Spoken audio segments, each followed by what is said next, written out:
తాజాగా కోర్టులో CBI charge sheet వేయడం జరిగింది. కడప ఎంపీ టికెట్ వద్దే ఈ హత్య జరిగింది అని చెప్పేసి సిబిఐ ఇన్ని రోజులుగా ఆరోపించడం జరిగింది. ఆరోపణలు కూడా అవాస్తవాలని తేలిపోయింది. ఆధారాలు చూపిస్తాను. అలాగే ఆస్తుల దగ్గర ఈ మర్డర్ జరిగింది. వైసీపీ వాళ్ళు ఏం చెప్తున్నారు? వివేకానంద రెడ్డి ఆస్తి రెండో భార్యకి ఇవ్వాలనుకున్నాడు. నర్రెడ్డి కుటుంబానికి అది నచ్చలేదు. కాబట్టి నర్రెడ్డి కుటుంబమే వివేకానంద రెడ్డిని హత్య చేయించింది. ఆస్తి కోణంలో సిబిఐ దర్యాప్తు జరగాలి అని చెప్పేసి వైసీపీ ఆరోపించడం జరిగింది. ఈ ఆరోపణలన్నీ అవాస్తవాలు అని చెప్పేసి షర్మిల స్పష్టం చేయడం జరిగింది. వాటికి సంబంధించిన ఆధారాలు కూడా ఉన్నాయి. వివేకానంద రెడ్డి ఆస్తి వివేకానంద రెడ్డి చనిపోయిన తర్వాతే సునీత పేరిట బదలాయింపు చేసినటువంటి పరిస్థితి చూపిస్తాను. అలాగే గూగుల్ టేకౌట్ సిబిఐనే ఒప్పేసుకోవడం జరిగింది. గూగుల్ టేకౌట్ లేదు, మట్టి గడస లేదు, మేమే పొరపాటు పడ్డాము అని చెప్పేసి. ఇప్పుడు వివేకానంద రెడ్డి బతికి ఉన్నప్పుడు కడప ఎంపీ టికెట్ వ్యవహారంపై షర్మిల ఏం మాట్లాడిందో ఒకసారి వినండి. కడప లోక్సభ సీటు అవినాష్కి ఇవ్వాలని ఎప్పుడో డిసైడ్ అయిపోయింది. అది కడప ఎంపీ టికెట్ అవినాష్ రెడ్డికి ఇవ్వాలని ఎప్పుడో డిసైడ్ అయిపోయింది. అవినాష్ ఎవరు? మా చిన్నాన్న కొడుకు. అవినాష్ ఎవరు? తమ్ముడు. నా తమ్ముడు. అవినాష్ గురించి నాకు చాలా బాగా తెలుసు. మొన్న నేను వైఎస్ఆర్ జిల్లాలో పాదయాత్ర చేస్తున్నప్పుడు అవినాష్ నాతో ప్రతిరోజు నడిచాడు. ఇన్ఫాక్ట్ అవినాష్ కు వైఎస్ఆర్ జిల్లాకు సంబంధించి అవగాహన చాలా బాగుంది. నేను పాదయాత్ర చేస్తున్నప్పుడు అవినాష్ ప్రతిరోజు నాతో తిరిగాడు. కడప జిల్లాపై పూర్తి అనుభవం అవినాష్ రెడ్డికే ఉంది. ఆ ఎంపీ టికెట్ అతనికి ఇవ్వడమే సబబు. ఎప్పుడో ఫిక్స్ అయిపోయారు అవినాష్ రెడ్డికి ఎంపీ టికెట్ ఇవ్వాలని అని చెప్పేసి షర్మిల స్పష్టం చేశారు. అవినాష్ అక్కడ ఉంటున్నాడు. Is living there. అంటే అవినాష్ రెడ్డి కడపలోనే ఉంటున్నాడు. కడప పార్లమెంటు పరిధిలోనే పర్యటిస్తున్నాడు. కాబట్టి అతనికి టికెట్ ఇవ్వడమే సమంజసము అని చెప్పేసి షర్మిల చెప్పగానే చెప్పారు. వివేకానంద రెడ్డి గారు బతికి ఉన్నప్పుడు లోకల్ అన్నమాట. He's a local. నేను ఎప్పుడు కడప సీటు గురించి ఆలోచన చేయలేదు. నేను ఎప్పుడూ కడప సీటు గురించి ఆలోచన చేయలేదు. నేను పోటీ చేయాలని అసలు అనుకోనే లేదు అని చెప్పేసి షర్మిల స్పష్టం చేశారు. సిబిఐ ఇన్ని రోజులుగా ఏం చెప్పింది? వివేకానంద రెడ్డి గారు ఆయన పోటీ చేయాలనుకున్నారు, లేకపోతే షర్మిలకి కానీ విజయమ్మకు కానీ ఇవ్వాలనుకున్నారు అని చెప్పేసి సిబిఐ ఇన్ని రోజులుగా ఆరోపించింది. ఇప్పుడు ఇంతకుముందు షర్మిల ఏమంటున్నారు? లేదు పోటీ చేయాలన్న ఆశ నాకు లేదు. ఆ టికెట్ అవినాష్ రెడ్డికి ఇస్తేనే బాగుంటుంది, ఎందుకంటే ఆ పార్లమెంటుపై అవినాష్ రెడ్డికే పట్టు ఉంది అని చెప్పేసి షర్మిల స్పష్టం చేశారు. నేను ఎప్పుడు కడప సీట్ నాకు కావాలని అనుకోలేదు. నేను ఎప్పుడు అసలు కడప సీటు కోరుకోలేదు అని చెప్పేసి షర్మిల స్పష్టం చేశారు. నేను ఎప్పుడు కడప సీట్ నాకు ఇవ్వమని ఎవరిని ఎప్పుడు అడగలేదు. కడప సీటు నాకు ఇవ్వమని నేను జగన్ని అడగలేదు, మా అమ్మని అడగలేదు, వివేకానంద రెడ్డిని అడగలేదు. Sharmila This is smoke without fire. Absolutely. Avinash నాన్నని ఆదర్శంగా తీసుకొని కష్టపడి పనిచేస్తాడు. అవినాష్ రెడ్డి వైఎస్ రాజశేఖర్ రెడ్డిని ఆదర్శంగా తీసుకొని కష్టపడి పనిచేసే స్వభావం గల వ్యక్తి. అతనికి ఎంపీ టికెట్ ఇస్తేనే బాగుంటుంది అని చెప్పేసి షర్మిల చెప్పకనే చెప్పారు. ఇంకొక వీడియో. అవినాష్ కడప ఎంపీ అయితే నాకు ఏ అభ్యంతరం లేదు. అవినాష్ రెడ్డి కడప ఎంపీ మరోసారి అయితే నాకు అసలు ఏ రకమైనటువంటి అభ్యంతరము లేదు అని చెప్పేసి షర్మిల స్పష్టం చేశారు. ఇన్ఫాక్ట్ నా ప్రేయర్స్ కూడా ఉన్నాయి అవినాష్కి నా పూర్తి మద్దతు ఉంది. పూర్తి స్థాయిలో సహాయ సహకారాలు అన్నీ చేస్తాను నేను అని చెప్పేసి షర్మిల స్పష్టం చేశారు. మనస్ఫూర్తిగా చెప్తున్నాను, గాడ్ బ్లెస్ హిమ్. మనస్ఫూర్తిగా చెప్తున్నాను, గాడ్ బ్లెస్ యూ. అతనికి దేవుడి ఆశీస్సులు ఉండాలి. అతను నా తమ్ముడు, అతనికే టికెట్ ఇవ్వాలని చెప్పేసి షర్మిల మాట్లాడారు. మరి ఇప్పుడు ఎందుకు ఆ మాటలు మారిపోతున్నాయి? ఇప్పుడు ఎందుకు ఆ పలుకులు మారిపోతున్నాయి? వివేకానంద రెడ్డి బతికి ఉన్నప్పుడు టికెట్ అవినాష్ రెడ్డికే ఇవ్వాలి, నాకు వద్దు, ఎవరికి వద్దు, ఆ పార్లమెంటు మీద పూర్తి అవగాహన అవినాష్ రెడ్డికే ఉంది అని చెప్పేసి షర్మిల చాలా చక్కగా సెలవిచ్చారు. కానీ మళ్ళీ ఇప్పుడు వచ్చి ఎందుకు ఆ మాటలు మారిపోతున్నాయి మెల్లగా? ఎందుకు అటుది ఉన్న ఇటు పడిపోతుంది, ఇటుది ఉన్నది ఇటు పడిపోతుంది? అలాగే షర్మిల గారు సిబిఐకి వాంగ్మూలం ఇచ్చారు గత ఏడాది అక్టోబర్లో. 2022 అక్టోబర్ 7న ఢిల్లీలోని సిబిఐ కార్యాలయానికి వెళ్ళి షర్మిల వాంగ్మూలం ఇచ్చారు. సిబిఐకి షర్మిల ఏమని స్టేట్మెంట్ ఇచ్చారు? మా చిన్నాన్న వైఎస్ వివేకానందరెడ్డి 2019 ఎన్నికల్లో కడప ఎంపీగా పోటీ చేయాలని భావించలేదు, కడప ఎంపీగా పోటీ చేయాలని వివేకానందరెడ్డికి లేదు అని చెప్పేసి షర్మిల స్పష్టం చేశారు. అలాగే కడప ఎంపీగా పోటీ చేయాలని నేను అనుకోవట్లేదు, ఎందుకంటే కడప జిల్లా రాజకీయాల పట్ల నేను ఆసక్తిగా లేను అని చెప్పేసి షర్మిల సిబిఐకి స్పష్టం చేశారు. ఒకవైపు వివేకానందరెడ్డి పోటీ చేయడం లేదని షర్మిల చెప్పారు, అలాగే నాకు కూడా ఇంట్రెస్ట్ లేదు, నాకు కూడా ఆసక్తి లేదు, నేను కూడా కడప ఎంపీగా పోటీ చేయను అని చెప్పేసి షర్మిల కూడా స్పష్టంగా స్టేట్మెంట్ ఇవ్వడం జరిగింది. మరి సిబిఐ ఏం చెప్పింది? కడప ఎంపీ టికెట్కు అవినాష్ రెడ్డికి అడ్డుగా ఉన్నది వివేకానందరెడ్డి, షర్మిలాలే అడ్డుగా ఉన్నారు, అందుకే వివేకానందరెడ్డిని హత్య చేయించాడు అవినాష్ రెడ్డి అని చెప్పేసి సిబిఐ చెప్పింది. కానీ షర్మిల ఏం చెప్పింది? అసలు ఆ ఎంపీ టికెట్ గోలే లేదు, అసలు మేము ఎవరమూ పోటీ చేయాలని అనుకోలేదు, అది అవినాష్ రెడ్డికి ఇవ్వాల్సినటువంటి సీటే ఎప్పుడో ఫిక్స్ అయిపోయింది అని చెప్పేసి షర్మిల చెప్పగానే చెప్పారు.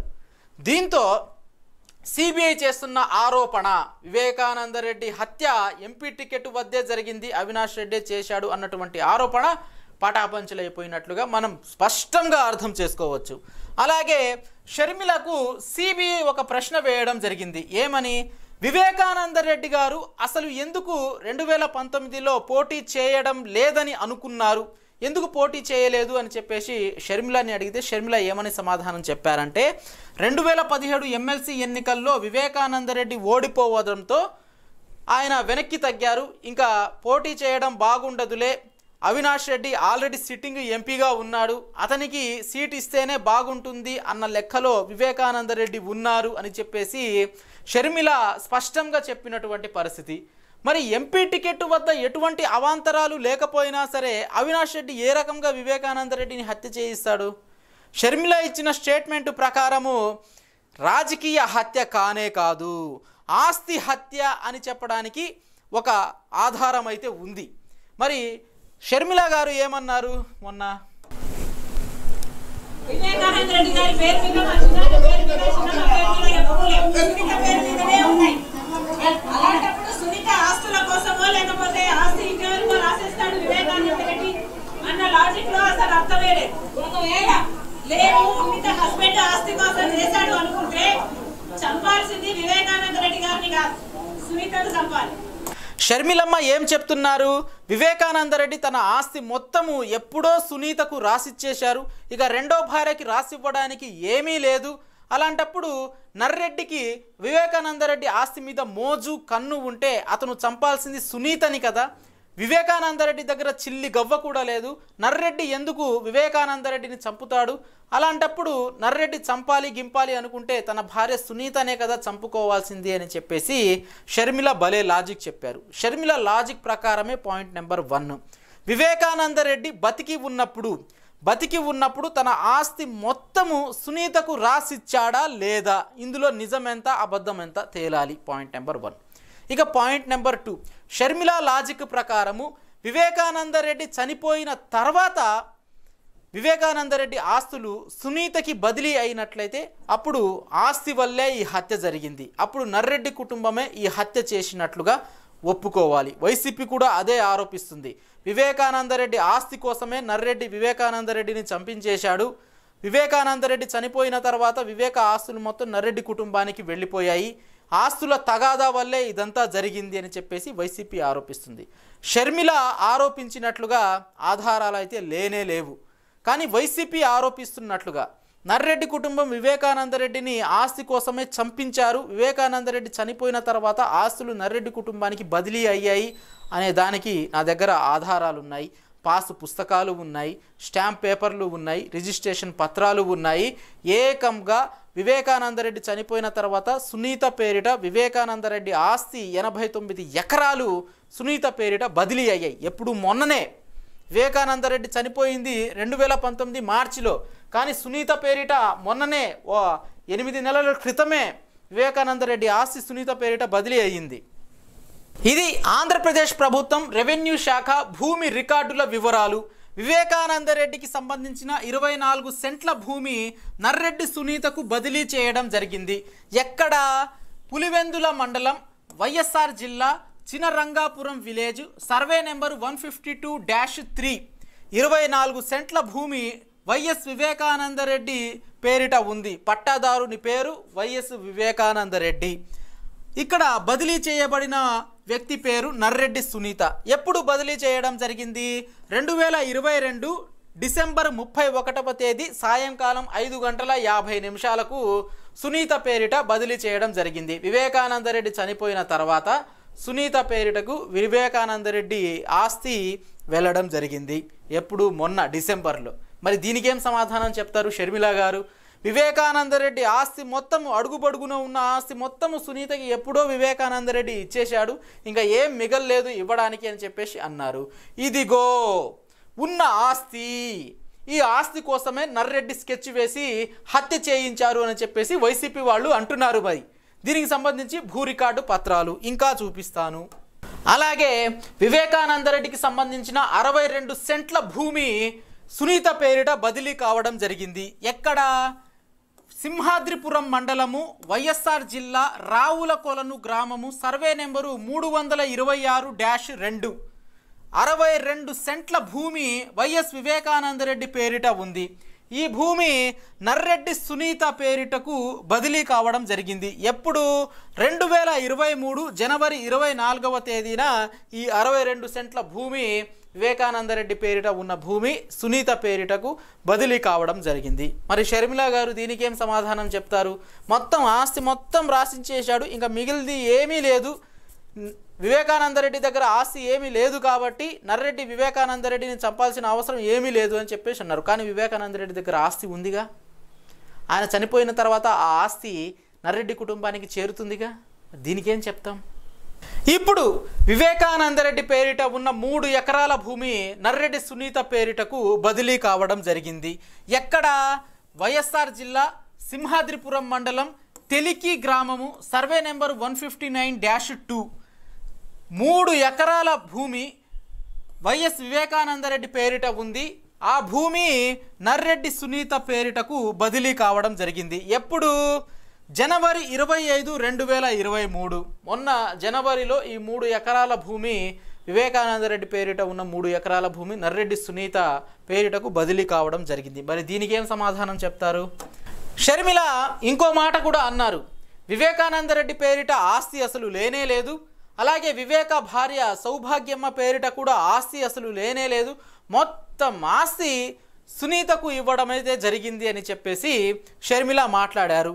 ఇప్పుడు వివేకానందరెడ్డి చనిపోయిన తర్వాత వివేక భార్య పేరిటకు కూడా వివేకానందరెడ్డి ఆస్తి బదిలీ కావడం జరిగింది. మరి ఈ విచిత్రాన్ని ఏమందాం షర్మిల గారు? సింహాద్రిపురం మండలం, కడప జిల్లా, నిడివెలగల గ్రామము. ఈ నిడివెలగల గ్రామంలో 18 సెంట్ల భూమి, వివేకానందరెడ్డి పేరిట ఉన్న 18 సెంట్ల భూమి వైఎస్ సౌభాగ్య పేరుకు బదిలీ కావడం జరిగింది. వివేకానందరెడ్డి మొదటి భార్య సునీత వాళ్ళ అమ్మ. మరి దీన్నేమందాం? షర్మిల ఏమో సౌభాగ్యమ్మ పేరిట కూడా అసలు చిల్లిగవ్వ కూడా లేదు అని అన్నారు. కానీ వివేకానందరెడ్డి చనిపోయిన తర్వాత సౌభాగ్యమ్మ పేరిట ఆస్తి వచ్చి పడింది. మరి దీనికేం సమాధానం చెప్తారు? ఇప్పుడు స్టాంప్ పేపర్లు ఏవైతే సునీత పేరిట బదిలీ చేస్తున్నప్పుడు రిజిస్ట్రేషన్ చేస్తారు కదా, వాటికి సంబంధించినటువంటి స్టాంప్ పేపర్లు మీరు క్లియర్గా చూడవచ్చు. ఇక్కడ పులివెందుల అని చెప్పేసి స్టాంపు కూడా గుద్దడం అయితే జరిగింది. ఇవన్నీ స్టాంప్ పేపర్స్ అన్నమాట. ఆస్తులు ఏవేవైతే బదిలీ కావడం జరిగాయో వాటికి సంబంధించి స్టాంపు పత్రాలు అన్ని వరుసగా నేను మీకు చూపిస్తున్నాను చూడండి. ఇవన్నీ నర్రెడ్డి సునీతకు సంబంధించిన ఏదైతే బదిలీ కాబడినటువంటి ఆస్తికి సంబంధించి స్టాంపు పత్రాలు. అలాగే భూముల లెక్క కూడా ఒకసారి నేను నీకు చూపిస్తాను. పులివెందుల మున్సిపాలిటీ రంగాపురం నందు 48.24 ఎకరాలు, ఇక్కడ ఎకరా 1.5 కోటి నుంచి 2 కోట్లు పైమాటే. పులివెందుల మున్సిపాలిటీ రంగాపురం నందు 48 ఎకరాలు వివేకానందరెడ్డి పేరిట మీద ఉన్న ఆస్తిని సునీత పేరిట బదిలీ చేయడం జరిగింది. ఇక్కడ ఎకరం 1.5 కోటి నుంచి 2 కోట్లు పట్టిద్ది. మరి అలాగే సింహాద్రిపురం మండలం రావుల కొలనులో 21.49 ఎకరాలు, ఇక్కడ ఎకరా భూమి ధర 15 లక్షల పైమాటే. సింహాద్రిపురం మండలం రావుల కొనులో 21 ఎకరాల భూమిని బదిలీ చేయడం జరిగింది. అదే మండలంలో నిడివెల్లలో 10 ఎకరాలు, ఇక్కడ ధర 20 లక్షలు ఉంటుంది. తెలికి గ్రామంలో 9.47 ఎకరాలు, ఇక్కడ ఎకరా భూమి 15 లక్షలు ఉంటుంది. ఇలా మొత్తము 89 ఎకరాల భూమి వివేక భార్య వివేక కుమార్తెల పేరిట ఈ ఏడాది జనవరిలోనే బదిలీ అయినట్లుగా తెలుస్తూ ఉంది. వాటికి సంబంధించి స్టాంప్ పేపర్లు చూపించాను, దస్తావేజులు చూపించాను, అన్నీ చూపించాను. 89 ఎకరాలు సునీత పేరిట బదిలీ కావడం జరిగింది. వివేకానందరెడ్డి భార్య సౌభాగ్యమ్మ పేరిట కూడా బదిలీ కావడం జరిగింది. మరి ఇప్పుడు ఏం మాట్లాడుకుందాం చెప్పండి. షర్మిల గారేమో అనేసి మాటలన్నారు, వైఎస్ఆర్సీపీకి పై వ్యతిరేకంగా మాట్లాడుతున్నారు. మరి ఇవన్నీ ఏంటి ఈ ఆధారాలన్నీ? ఇక గూగుల్ టేకౌట్ అంటూ సిబిఐ నాట్యం చేయడం జరిగింది. చేసి అలుపొచ్చి బొక్క బోర్లా పడింది. వివేకానందరెడ్డి హత్య రోజు సునీల్ యాదవ్ 2 గంటల 35 నిమిషాలకు 2 గంటల 42 నిమిషాలకు వివేకానందరెడ్డి నివాసంలోనే ఉన్నాడు. గూగుల్ టేకౌట్ ద్వారా దీన్ని ఛేదించాము అని చెప్పేసి సిబిఐ చెప్పింది. కానీ ఇప్పుడు ఏం చెప్పిందో తెలుసా? లేదు గ్రీన్విచ్ కాలమానం ప్రకారము 6 గంటలు లేటుగా ఉంటుంది కాబట్టి సునీల్ యాదవ్ ఆ సమయంలో వివేకానందరెడ్డి ఇంట్లో లేడు.